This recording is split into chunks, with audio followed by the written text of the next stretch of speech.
네, 9월 20일 멤버십 라이브 파트 1 시작하도록 하겠습니다. 연준 FOMC 금리 결정을 코앞에 두고 진짜 전 세계 상황이 간단치가 않구나. 이 경제 환경, 경제 상황, 각국의 상황들, 특히 이제 빚으로 지탱이 되고 있는 이 경제 환경, 이른바 부채 경제 시스템이 진짜 간단치가 않구나. 이런 걸 보여주는 데이터가 오늘 공개가 됐습니다. 이 국제금융협회 IIF가 발표를 한 건데 지금 전 세계 부채 규모가 307조 달러. 와, 307조 달러. 지금 올타임 하이 찍은 겁니다. 사상 최대 규모. 그래서 세계 부채 총 규모가 307조 달러. 우리 돈으로는 40경 8천조 원. 이 가늠이 안 되죠. 너무 커서. 40경 8천조 원의 빚이 지금 이 글로벌 경제를 떠받치고 있는 거예요. 가장 상징적으로 부채 경제 시스템이 완고하게 지금 자리 잡은 곳이 이제 미국이죠. 재밌는 거는 6개월 사이에 10조 달러가 상승을 했고 10년 전과 대비했을 때 10년 전과 비교했을 때 100조 달러 급등이 지금 확인이 된 겁니다. 이게 지금 굉장히 어질어질한 숫자라는 거 느껴지실 거예요. 그래서 지금 IIF가 하는 얘기가 각국 전 세계 국가들이 이자 비용을 추가로 지급하는 어떤 그 부담이 굉장히 우려가 되고 있는 상황이다. 빚의 규모가 크게 불어났고 금리가 또 올라가면서 이 부담이 가중되고 있다. 미국 연준이 그냥 에라 모르겠다 인플레이션 때려잡자 에라이 렛츠고 하면서 금리를 더 고강도로 때려박지 못하는 이유 중에 하나가 이런 거죠. 당장 미국만 하더라도 국가 부채가 지금 어질어질한 수준이고 이 부채 한도를 올리니 많이 그거 가지고 뭐 국가 디폴트 선언 이런 게 지금 몇 달 전 이슈였던 거잖아요. 미국만 하더라도. 그런데 이게 지금 미국뿐만 아니라 전 세계 글로벌적인 환경에서 바라보더라도 진짜 간단치가 않구나. 이게 각국 국가들이 이자 비용이 지금 금리가 높아지는 바람에 이자 비용 지급하는 게 지금 부담이 되는 상황. 어딘가 무너지더라도 이상하지 않다라는 점을 지금 IIF가 이 데이터를 통해서 이야기를 하고 있는 겁니다. 이에 대해서 피치가 이런 멘트를 했더라고요. 2007년부터 2021년 같은 경우에는 금리가 제로금리 내지는 초저금리 수준이었기 때문에 이것 덕분에 이자 비용에 대한 변동이 그렇게 없었다라는 거죠. 뭐 올라봤자 뭐 0.1% 아니면 제로금리 이런 수준이었으니까. 그래서 표현이 재밌더라고요. 이제 공짜 점심은 끝났다. 여기선 두 가지 맥락입니다. 공짜 점심이 끝났다라는 게 한 가지고 또 한 가지는 이제 계산서, 비용 지불을 누군가 해야 된다. 과연 누가 어떻게 할 것인가? 이게 지금 초미의 관심사라고 할 수 있습니다.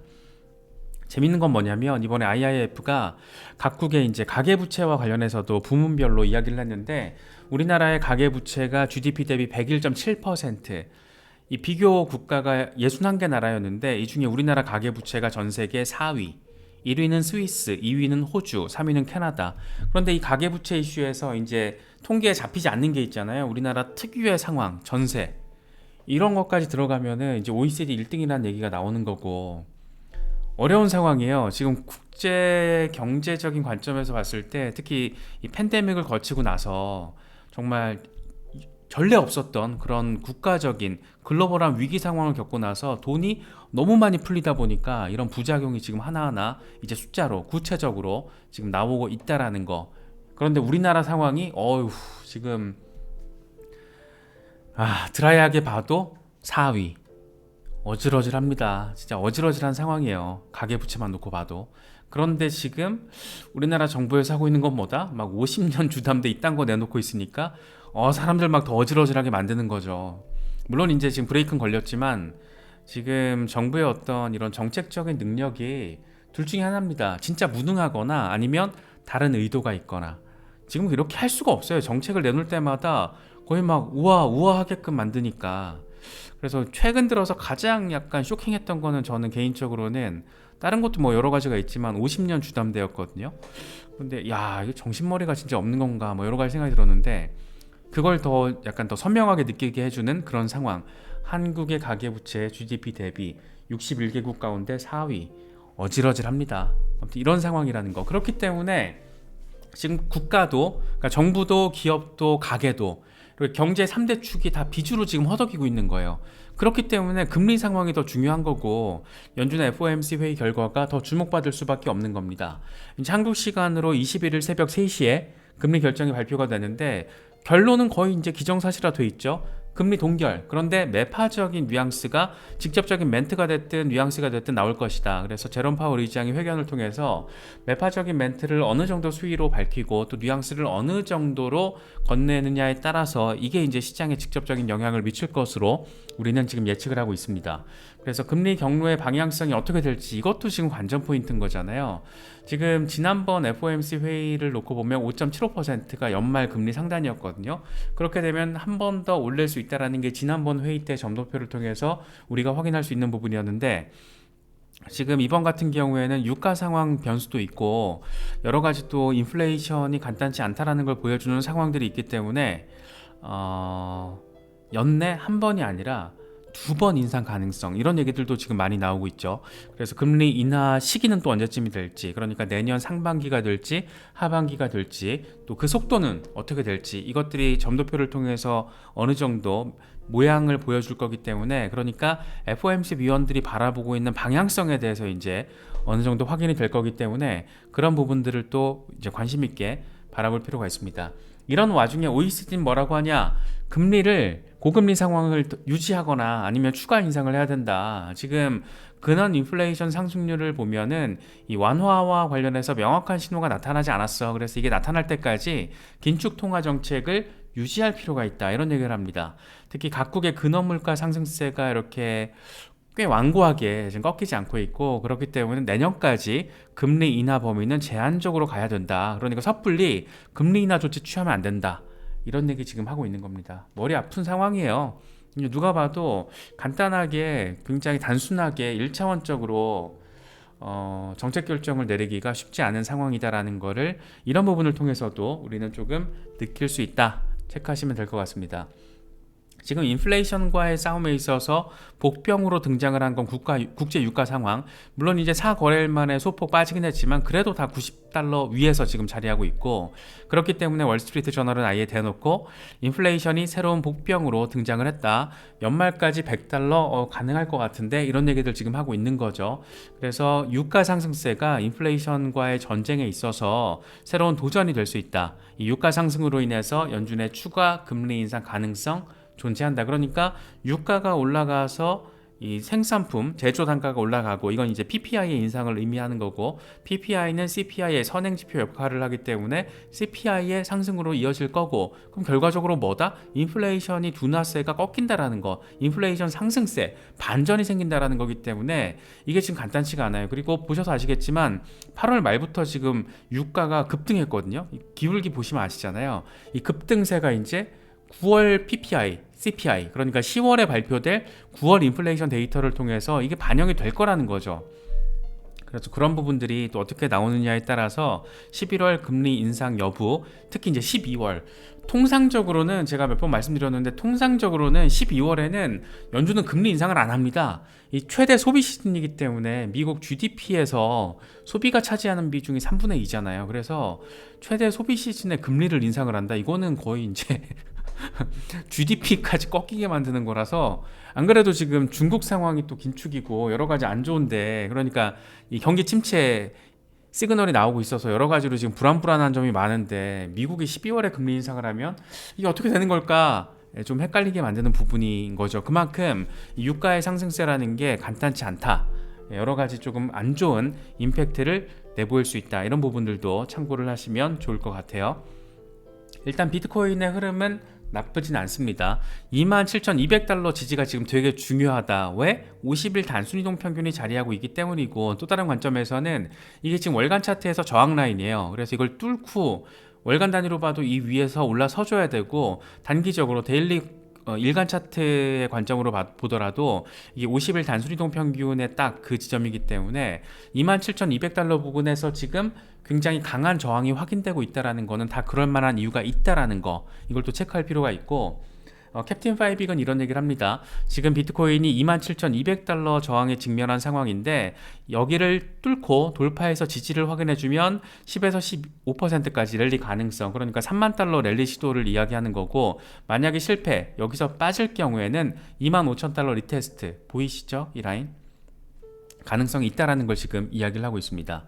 렉트 캐피탈 같은 경우에는 이게 지금 월간 차트예요. 월간 차트를 기준으로 27,150달러, 그러니까 얼추 이제 27,200달러 부근에서 저항이 확인됐다라는 것과 비슷한 내용을 지금 이야기하고 있는 거죠. 그래서 월간 기준으로 여기를 지금 뚫어줘야 되는데, 지지를 확보를 해줘야 되는데, 여기서 한 번 더 저항을 막을 경우에는 그 다음 지지 라인인 23,312달러까지, 여기까지 부분도 후퇴할 가능성이 있다, 이런 얘기를 하고 있는 거예요. 그러니까 여기서 지금 단계가 되게 중요한 거죠. 지금 수준에서 올라와 주고 9월을 27,200달러 위에서 마감을 해준다라면 이제 3만 달러까지 열려 있는 거예요. 3만 3천 달러 부분까지 열려 있어서 기본적으로는 지금 3만 달러 라인에 지금 딱 저항선이 확인이 되고 있잖아요. 그래서 여기까지 올라서 주면 그 다음부터는 열려있다, 48,000달러까지.